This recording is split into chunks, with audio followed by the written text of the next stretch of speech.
Where did the time go? I'm not sure if it's because I'm having so much fun with you all or because the story is particularly enticing, but I feel like I could almost keep going. Here, here. Ooh, how about we play through the night? I'm not sure I'll have enough energy for that. Yeah, that won't work for me either. Lynette will give me an earful if I get home too late.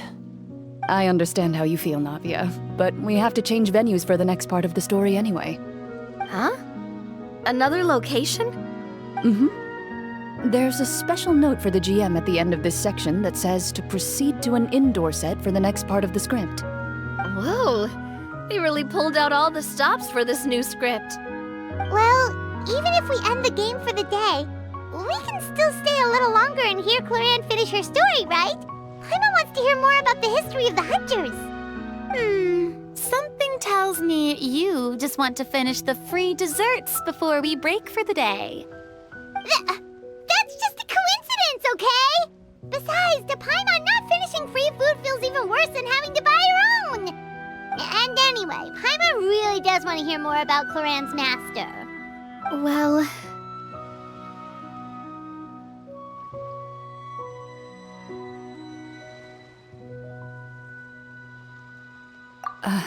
It's nothing.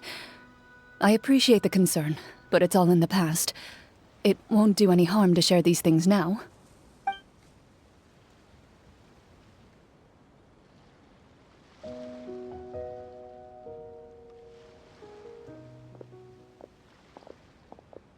My earliest memories are of living with Master.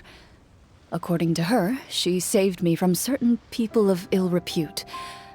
My birth parents had left me behind some time before that. What a heavy beginning for a life story. Master was a fascinating individual, if inexperienced in the ways of raising children. My first ever toy was a short sword. Although I suppose it wasn't so much a toy as something Master removed from her waist and handed to a noisy child in need of distraction. Oh wait, so she handed an actual sword to a child? Isn't that dangerous? Did you hurt yourself? Of course I did. I cut my palm and bled quite a lot. But Master was not concerned. She just stood there and casually lectured me about it. See, that's what you get for not holding the sword properly, she told me. She then crouched down next to me and said, "Give me your hand. I'll teach you to bandage this wound. After that, it's time to learn how to truly hold a blade." Excuse me for asking this, Clorinde, but how old were you exactly when all this happened? Probably around, 3, give or take. 3? Isn't that when most kids are still struggling to hold a fork? As I said, Master was rather inexperienced in the ways of raising children. She believed trial and error was the best way to teach a child what they're capable of. I'm not so sure this is a question of experience. I didn't see anything wrong with her ways at the time. And anyway, children don't get to choose how they're raised. Oh, she did bring me back a pet from Liyue once. It was a Geovishap hatchling. A Geovishap hatchling? For a pet? That seems even more dangerous! What she said was this: make sure to get along, you two. If you really can't agree on something, just settle it with a fight. Whoever loses is the real pet. And how old were you when this happened? 5. Well, did you win? No, I lost. So, you're saying you actually became the Geovishap's pet? Yes, but only for a week. By the end of that week, I defeated it in combat, and we've shared a cordial relationship ever since. That really doesn't sound like the kind of childhood someone should have. Later on, I gradually understood that Master most likely didn't know any other way to raise a child. She was a marechaussee hunter, but I never heard her bring up her own parents. Thanks to her, I learned how to navigate the forest by the age of 6, and could hunt monsters in the wild by myself the year after that.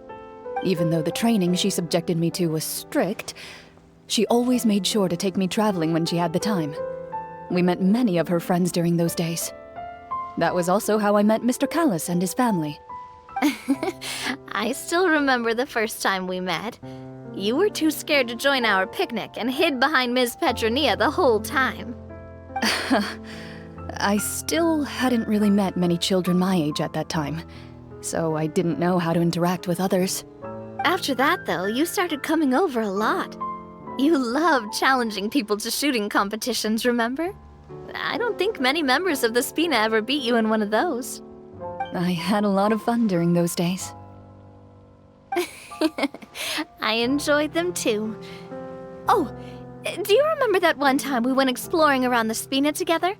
We overheard Papa call your master Fontaine's Protector of Justice. We tried to pretend like we never heard anything, but you nearly let it slip that one time.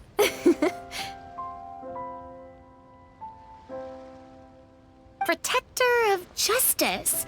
Oh, wait, you mean that vigilante hero from 20 years ago? The one who was always active at night? Yep, that would be her. She often would put on a black cloak and go out at night. I never knew where she went or what she was doing. Until, like Navia said, we overheard the truth from Mr. Callis that night. 20 years ago, huh?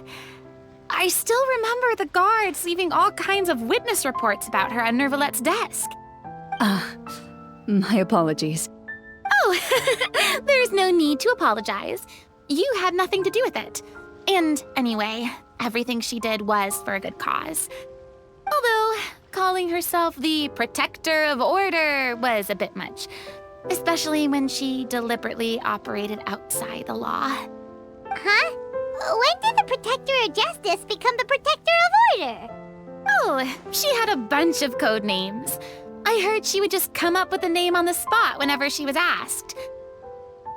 Later on, she probably got sick of answering those questions and decided to stick to just two: the Protector of Justice and the Protector of Order. That sounds like her, all right. I bet she forgot which of the two she'd use by the time she got back each night. Well, she certainly sounds like a fascinating individual. With her strong sense of justice, it's no surprise her student followed in her footsteps. It's true. I always wanted to become like her. Someone powerful, independent, and with a strong sense of conviction. But...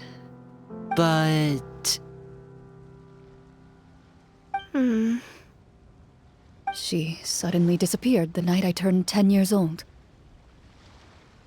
Disappeared? What happened? I have no idea. She didn't even leave a note. I was never able to find out where she went. That night, I was celebrating my birthday at Navia's house, but Master never came to pick me up. When I returned home on my own, it was to an empty house. When she still didn't appear after a few days, I went to Mr. Callis's house to ask about her whereabouts, but he only shook his head. Papa probably didn't know either. I know he sent a few people to investigate the matter in secret, but they never found any credible leads. Don't worry, I understand. To be perfectly honest, given Master's personality and way of doing things, it all made a lot of sense. If I had to guess, I'd say she probably used it as an opportunity to force me to become independent. Just like how, when a litter of kittens reaches a certain age, the mother willingly leaves them behind. Were you upset, Clorinde?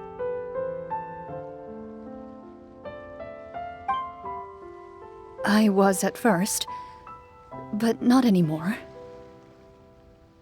I don't believe Master would suddenly disappear for no reason. There must have been something she just had to do. Well, despite everything, you still managed to follow in her footsteps and become the greatest champion duelist in all of Fontaine. You're practically a living symbol of law and justice. I suspect my position would be far too by the books for her. Master always did whatever she pleased. But you're right. I suppose I do take after her in some ways. Who knew Clorinde had such an interesting past? I never had the chance to ask her about it before. And I wonder if Clorinde's master were the champion duelist back then.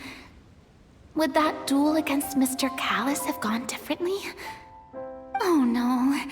Judging by the atmosphere, Clorinde and Navia are probably thinking something similar. The mood just got super awkward all of a sudden. Well, anyway. Would you look at the time? It's getting dark, so we should probably call it a day for real this time. If we keep talking like this, we really will be here all night. I had a great time today, Miss Clorinde. Thank you for being our GM. Anytime. The script was good, but I've got to say, your childhood stories were even better. Hey, you should tell us more about that fight against the Geo-Bishop sometime. Maybe your master was onto something. You could be right. What does she mean, on to something? I certainly don't know any 5-year-olds who want to fight a bishop in their spare time. Guess I'll head back as well. I need to save my energy if I want to continue enjoying the story tomorrow. You're that excited to hear about my fight with the bishop? I was talking about the script